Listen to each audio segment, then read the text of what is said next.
Pernah nggak sih kamu jadi kepikiran banget soal apa yang ada di belakangmu pas wawancara video? Tumpukan buku mungkin? Atau foto keluarga? Atau jangan-jangan dinding yang polosan aja? Nah, hari ini kita bakal bongkar rahasianya. Apa sih yang sebenarnya dilihat sama perekrut di balik layar itu? Oke, siap-siap ya. Tahu nggak sih, ada sebuah penelitian gede-gedean yang nemuin kalau semua kekhawatiran kamu soal latar belakang video, entah itu kamar yang berantakan atau ada foto keluarga, itu semua kemungkinan besar nggak ada pengaruhnya sama sekali ke penilaian wawancara kamu. Serius loh, kamu nggak salah dengar. Fakta ini kayaknya bakal ngubah banget cara kita semua ngelihat audisi digital ini. Yap, di zaman sekarang ini, audisi buat dapetin pekerjaan impianmu seringnya bukan lagi di ruang rapat yang kaku, tapi ya di depan layarmu sendiri. Selamat datang di dunia wawancara video asinkron, sebuah panggung yang benar-benar baru di dunia modern kita. Coba bayangin deh, kamu itu kayak ngirim pesan di dalam botol ke perusahaan impianmu. Kamu rekam semua jawabanmu, harapanmu, kualifikasimu, terus kamu lepasin gitu aja ke lautan digital. Tinggal berharap pesan itu sampai ke tangan yang tepat. Prosesnya emang terasa personal, tapi di saat yang sama juga bisa bikin ragu banget. Dan bener aja, tepat sebelum kita tekan tombol rekam, bisikan-bisikan keraguan itu mulai muncul. Hantu-hantu kecil kecemasan ini, walaupun kedengarannya sepele, tapi rasanya tuh nyata banget dan seringkali malah bikin kita nggak fokus. Pertanyaan-pertanyaan ini pasti relate banget kan? Aduh, kamarku berantakan banget nggak ya? Gimana nih kalau koneksi internetnya nanti lemot? Atau, itu foto keluarga kelihatan nggak ya? Nah, penelitian yang kita bahas hari ini tuh bener-bener ngetes semua rasa takut ini. Apa iya sih hal-hal kayak kerapian ruangan atau barang pribadi kita itu beneran jadi bahan penilaian rekruter? Sekarang yuk kita nyalain lampu dan usir semua hantu-hantu keraguan itu. Soalnya, penelitian ini bawa pencerahan, sebuah jawaban yang mungkin bakal bikin kamu lega banget. Siap buat lihat apa yang sebenarnya mereka temukan? Coba deh lihat angka ini.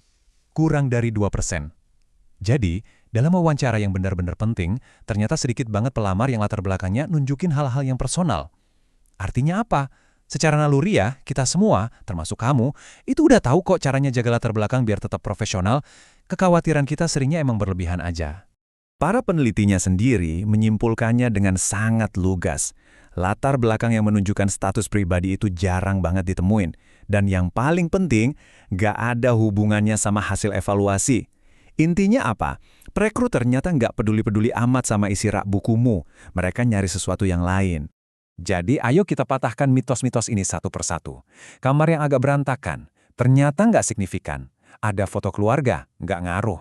Simbol politik atau agama, nggak signifikan juga. Data udah membuktikan kalau semua kekhawatiran soal latar belakang ini ternyata cuma mitos belaka. Rasanya lega banget kan? Oke. Jadi kalau latar belakang itu nggak sepenting itu, terus apa dong yang dinilai? Nah, sekarang ayo kita geser fokus kita ke hal-hal yang ternyata beneran bikin perbedaan. Disinilah ceritanya jadi makin menarik.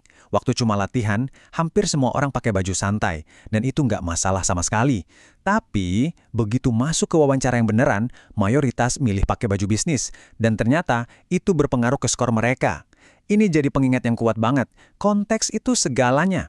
Kelihatan jelas ya, pakaian profesional itu punya hubungan paling kuat dengan skor yang lebih tinggi.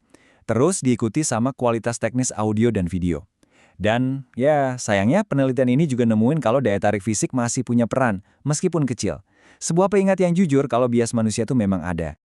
Tapi, ini bukan cuma soal apa yang bisa kita sebagai pelamar lakukan. Justru, perusahaan punya peran yang jauh lebih krusial buat menciptakan keadilan. Kuncinya cuma satu kata, struktur. Jadi gini, ketika sebuah perusahaan pakai format evaluasi yang standar, maksudnya semua kandidat dinilai pakai kriteria yang sama persis, nah, disitulah keajaiban terjadi. Penelitian ini nunjukin kalau struktur kayak gini bisa ngurangin bias secara drastis loh, terutama bias gender. Fokusnya jadi pindah, bukan lagi soal kesannya gimana, tapi benar-benar ke kompetensinya apa. Pada akhirnya, ya semua obrolan kita tentang wawancara video ini sebenarnya adalah cermin. Sebuah cermin bagi kita semua tentang bagaimana cara kita berinteraksi di zaman serba digital ini. Nah, inilah pesan moralnya.